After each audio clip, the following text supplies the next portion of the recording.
우리가 지금 읽은 고린도전서 14장은 은사의 올바른 사용 목적에 대해서 다루고 있습니다. 그래서 전체적인 주제를 말하자면 이런 거죠. 은사의 작동 원리, 작동 방법, 이런 정도로 정리를 할 수 있겠습니다. 본문을 읽다 보면 유독 눈에 들어오는 단어가 있는데요. 2절, 3절, 4절, 5절 여기에서 언급되는 단어인데 덕이라는 단어입니다. 덕. 여러 가지 은사와 맞물려서 동전의 양면처럼 언급되고 있는 덕목입니다. 본문의 시작부터도 사랑을 추구하며라고 하는 말을 하죠. 13장과 연결해서 사랑을 추구하는 것이 얼마나 중요한지를 강조하면서 성도의 은사가 어떤 목적을 이루어야 하는가에 대한 방향을 명확하게 구분해서 알려줍니다. 2절은 방언, 3절은 예언이라는 내용을 명확하게 언급을 하죠. 그리고 그 목적이 자기의 덕을 세우고 또 교회의 덕을 세우는 것이라는 방향성을 제시합니다. 6절 이하에서는 조금 더 나아가서 아무리 좋은 소리라도 그 뜻을 알지 못하면 의미가 없다. 소통의 역할을 잘 하지 못하면 의미가 없다라는 내용을 담아서 악기라든지 전쟁에 부는 나팔, 이 나팔수에 따라서 전진을 해야 될지 후퇴를 해야 될지 아니면 어떤 방법을 취해야 될지가 정해지는데 그런 나팔 그리고 혹은 외국어에 비유해서 설명을 합니다. 결론적으로 12절을 보면 이런 표현을 하고 있죠. 영적인 것을 사모하는 자인 즉 교회의 덕을 세우기 위하여 그것이 풍성하기를 구하라. 이것이 오늘 전체 단락에 있어서 소주제가 되겠습니다. 영적인 것을 사모하는 자인즉 교회의 덕을 세우기를 위해서 그것을 풍성하게 구하라. 당시 고린도 교회의 특징을 우리가 계속 살펴보고 있지만 그 교회의 특징은 아주 은사가 풍성한 교회였습니다. 너무나 많은 여러 가지 은사들이 가득한 교회였는데 그러나 이 은사를 통해서 그들의 성숙함을 드러내지 못하는 치명적인 단점이 있었습니다. 방언, 예언, 신유, 기적 이런 풍성한 은사가 넘쳤지만 그 은사로 사랑을 드러내지 못했고 오히려 다투기를 멈추지 않는 다투기를 경쟁하는 사람들처럼 교회의 분열을 만들었고 이 은사라고 하는 하나님이 우리에게 주신 그 아주 소중한 몸을 세우는 그 지체의 영향력을 준비하는 은사를 통해서 오히려 자기의 영적인 우월감만 과시할 뿐이고 교회가 가지고 있어야 할 원활한 작동을 위해서 가지고 있어야 할 기능을 잃어버린 겁니다. 그야말로 무질서 그 자체가 된 것이죠. 그래서 바울은 이 은사의 사용에 있어서 덕과 유익이라고 하는 명확한 방향을 제시합니다. 그래서 여러분 우리가 항상 말씀을 나누고 얘기하지만 교회의 유익이 덕이 되지 않는 은사는 신비주의입니다. 절대로 그것이 교회를 세워야 되고 절대로 혼자 독립적으로 움직여서는 안 된다는 것이죠.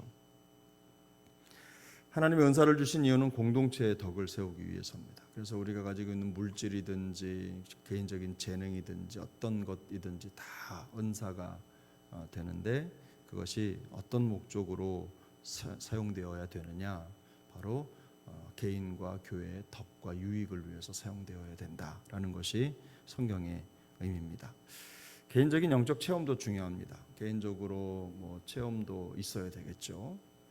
근데 그 체험도 중요하고 또 개인이 이런 은사를 받는 것도 중요하지만 공적인 장소나 모임에서도 다른 사람을 배려하는 마음이 없이 은사가 발휘되면 그것은 정상적인 은사라고 말할 수가 없습니다. 그래서 은사를 구할 때 하나님께 이런 은사도 달라고 하고 또 더불어서 함께 구하셔야 되는 것이 뭐냐면 그 은사를 담을 만한 그릇이 되게 해달라고 기도하셔야 합니다. 제대로 된 그릇 또 그 사람의 성품이라고 하는 그릇에 담기지 않은 은사는 참 보기 흉한 결과물이 되는 것이죠. 그래서 은혜를 공유하는 쪽으로도 은사가 발휘돼야 될 텐데, 그렇게 되지 않으면 은사가 가지고 있는 진정한 가치를 발견하지 못하는 안타까운 결과를 만들게 되는 것입니다. 그래서 바울은 오늘 본문을 시작하면서도 사랑을 추구하면서라고 하는 정확한 방향을 제시하고 있는 것이죠. 그 사랑을 추구하지 않는 은사는 무익하다는 것입니다. 아무리 신비한 방언을 하고 예언을 해도 타인과 교회를 세우려고 하는 사랑이 바탕이 되지 않으면 시끄럽고 그야말로 불편한 소음에 불과하다는 것입니다. 그러므로 우리에게 은사를 주신 목적을 잘 알고 그것을 활용해야 되는 것이죠. 정리하면 바람직한 은사 사용에 대해서 우리가 꼭 기억하셔야 될 두 가지 핵심 원리가 있다면, 첫 번째는 덕과 유익이죠. 덕과 유익, 늘 마음속에 생각하셔야 합니다. 두 번째는 사랑과 질서죠. 그래서 오늘 본문 뒤쪽입니다. 뒤쪽에 33절에서 보면 이렇게 바울은 얘기합니다. 하나님은 무질서의 하나님이 아니시오 오직 화평의 하나님이시라. 우리가 가지고 있는 질서, 은사가 결국 교회의 질서를 세우는데 명확하게 사용되어야 된다는 거죠. 내가 아무리 능력 있는 질서를 가지고 있다고 하더라도, 은사를 가지고 있다고 하더라도 교회의 질서를 해치는 쪽으로 그게 발휘된다면 결코 건강하지 않은 모습이라는 것입니다. 강력한 능력, 신비한 은사, 이런 것들도 결국 교회를 무너뜨리거나 질서를 흐트거나 또 공적인 예배를 혼란스럽게 한다면 그것은 정상적이지 않다는 것입니다. 그래서 우리가 새벽에 마치고 기도를 한다든지 이렇게 큰 소리로 기도를 한다든지 할 때에 개인적으로 방언을 하시는 분도 계실 수 있고, 또 자신이 좋아하는 기도의 방법을 사용하실 수도 있지만, 혼자 있거나 또 그런 부분들이 이해되어지는 환경에서는 상관이 없지만, 공적으로 우리가 다 함께 있을 때는 늘 절제하셔야 한다. 성령의 열매 중에도 절제 은사가 있죠. 그래서 그 은사를 잘 활용해서 교회를 세우고 개인의 신앙을 세워가는 일에 은사가 사용되도록 방향을 잘 결정하셔야 합니다.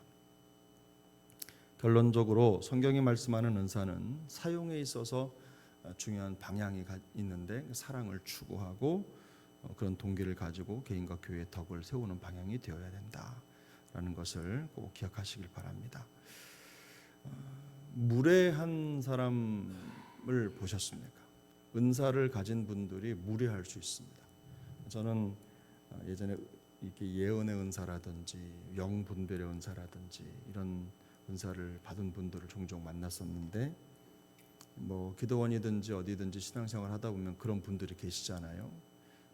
그게 21세기 옛날에 아주 문명이 발달되지 않았던 때만 그랬던 것이 아니라 지금 같은 현대 21세기에도 그런 분들이 계십니다. 기도하고 눈을 열면 상대방이 그 영이 보이고, 그래서 영이 탁하다, 막다, 이런 말을 너무 쉽게 얘기하는 그런 분들이 종종 있는데, 그런 분들이 주변에 계시다면 잘 돌봐드리십시오. 건강하지 않은 신앙입니다. 그래서 그런 부분에 공동체를 세우고 함께 신앙생활을 할 때에 내가 가지고 있는 은사가 누군가의 신앙을 돕고 세우고, 또 교회의 부족한 곳을 채우고 또 견고하게 하는데 쓰임 받는다면, 그것이 크든 작든 간에 그것은 하나님이 그에게 주신 아주 강력한 은사인 거죠. 이 은사를 강조할 때 우리가 꼭 머릿속에 두고 놓쳐서는 안 되는 것이 몸의 기능입니다. 우리 몸의 어떤 부분도 결코 불필요한 부분이 없고, 모두가 질서 안에서 한 몸을 이루는데 굉장히 중요한 것들 아닙니까?